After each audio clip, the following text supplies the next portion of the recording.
What no one tells young black people about starting a business when you come from a low income community are these 10 things that you must know in order to succeed. But first, let me tell you a little bit about myself. My name is Seth Whitted. I'm the owner of Whitted Media, content house, and consulting.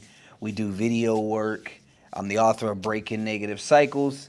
And if I could go back to being between the ages of 15 to 25, these are the 10 things that I wish I knew. And so let's get into it. Number one is understanding the rules of the game, but knowing that because you're black, you have to play things differently. Okay? You have to know what's going on. You have to know exactly how everyone else is playing the game, but it's just a crucial fact that the game has been set up by a different culture and it serves a different culture. And it's not a bad thing that you have to show up differently. It actually benefits you because you end up innovating things, you end up taking things to the next level. It's that same concept of being taught you have to work 10 times harder than them to get one portion. I believe that you could get more than just one portion by working 10 times hard. You could transform the game and take things to the next level. Number two, if you come from a predominantly black community that's considered low income, you have to come with the grips that your community might not be your customer.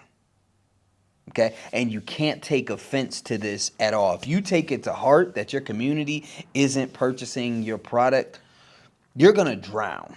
Okay? In a low income community, any low income community, people are in survival mode and they are buying the things that they need or that they absolutely enjoy. If you don't fall into those two categories, you might not be the customer. They're going to come out and support you the first few months because they want to see you survive. But a year in, 2 years in, it might not be your customer. You need to figure out who your product or your service gives the most value to and go find those customers. Number three, if the predominantly black community that you come from is low income, high crime, you have to understand that there are things that are ingrained in you that are going to cause you to sabotage everything. And you have to know what they are. Self-sabotage is basically being in agreement with something that doesn't serve the level that you're headed to. And you have to consider the fact that like let's speak for myself, for instance. Growing up around beautiful people, growing up in a Christian family, but boom, crime everywhere, drugs everywhere, poverty, everybody's poor. There are some things growing up in this kind of environment that create some normalcy around some things that shouldn't be normal.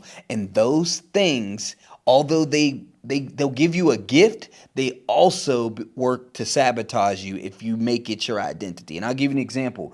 I'm someone who's always been a creative. I've always done different things. When you do different things, you end up alone. And so I've become a jack of all trades, someone who can learn anything, someone who's forced to take on every single role. And that's gotten me to level 1, level 2, level 3. But at level 4, when this requires help, when level 4 requires me to delegate, trying to operate in that same mode has, boom, brought me back to level 3.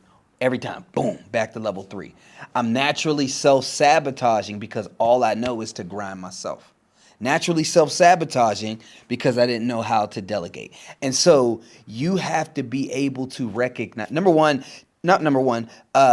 pay attention to the things that were normal that should not have been normal. And consider the fact that although it's giving you a survival skill, it's also created something that's going to cause you to self-sabotage.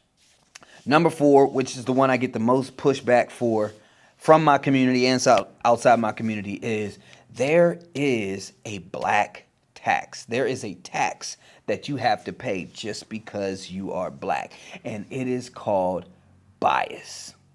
And you must understand the biases that are out there, especially in your industry around black people, and you need a strategy. And check this out. Bias doesn't just come from other races. Bias comes from within the race. And let's break down the science of it, right? If you grow up your whole life in your community, you watching people fix roofs, and all you see is Amish, Mexican, and white people fixing roofs your entire life. Growing up, the natural bias in the community is going to be, can this black guy handle this? And although all your neighbors might be black and they got the money to pay for a roofer, in their mind subconsciously, Amish people are the best at building roofs, and they might not trust you as a black person. So bias doesn't only come from other races. And so you need to be completely honest that the bias exists, and you need a strategy for cutting through it. This isn't victim talk. This is not victim talk. You don't let it get you down, none of that. What is your strategy for cutting through the bias? Number 5, build a mentorship system. And I call it a system because I've never had a mentor. I've always wanted a mentor, but I'm used to being the first. And so when you're the first, and maybe there's some other stuff going on there, but so my mentorship system has always been, what do I need to learn? Where do I fall short at? And can I either go find somebody to guide me, or actually, I would say I do have somewhat of a mentor now. I'd say I have one mentor. But go find it in the form of an influencer or a book. There are multiple authors who have written on all of these subjects. So figure out what area you're focused on, whether that's business development, personal development, and go find people or go find books. Number 6, relationships are currency. And obviously, we always have heard that it's more about who you know than what you know. Now, this is extremely key because back to the self-sabotage tip, a lot of times we gravitate towards similar people.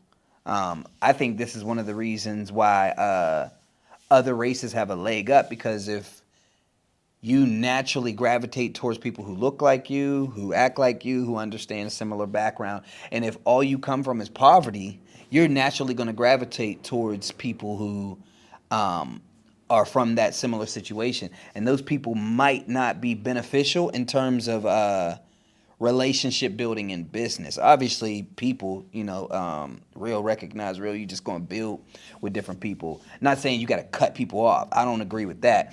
But you want to work to build different relationships and make sure you don't self-sabotage them because you might think they're weird or different. Different is not bad. So relationships is currency. Continue to build relationships with people that are different than you. Number 7, which is one of my favorites, is that in order to reach wealth, there is a relationship between discipline, clarity, and vision. And the discipline of both the vision and clarity has to be clear. A lot of us become jack of all tradesmen. We do all these different things. We have multiple hustles because we hear this BS about multiple streams of income.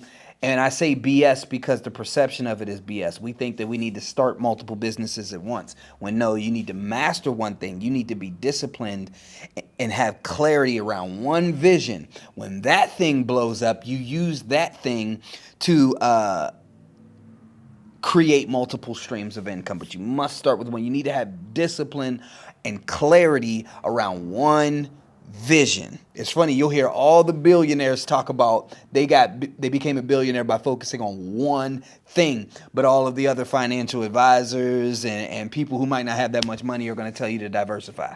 So discipline around clarity and vision. And last one, number 9, politics, man. Pay attention to politics in terms of how it's going to affect businesses. Administrations change and things change with the administrations. And if you're not up on what's happening, you could miss out on opportunities, and you can miss out by not seeing that things are going to shift in a way that your contracts are over, or funding's being removed from this. So you got to be able to know how to pivot and be strategic. So all in all, majority of this can be solved by having a council of people around you, mentors, a process for learning. And Proverbs 11:14 says, where there is no guidance, a people falls. But in an abundance of counselors, there is safety. Enough said. These are the things I wish I knew at that age of 15 to 25, but this is wisdom for anybody. If you come from a low-income, high-crime environment and you want to start a business, these are the 10 pillars that I recommend that you have.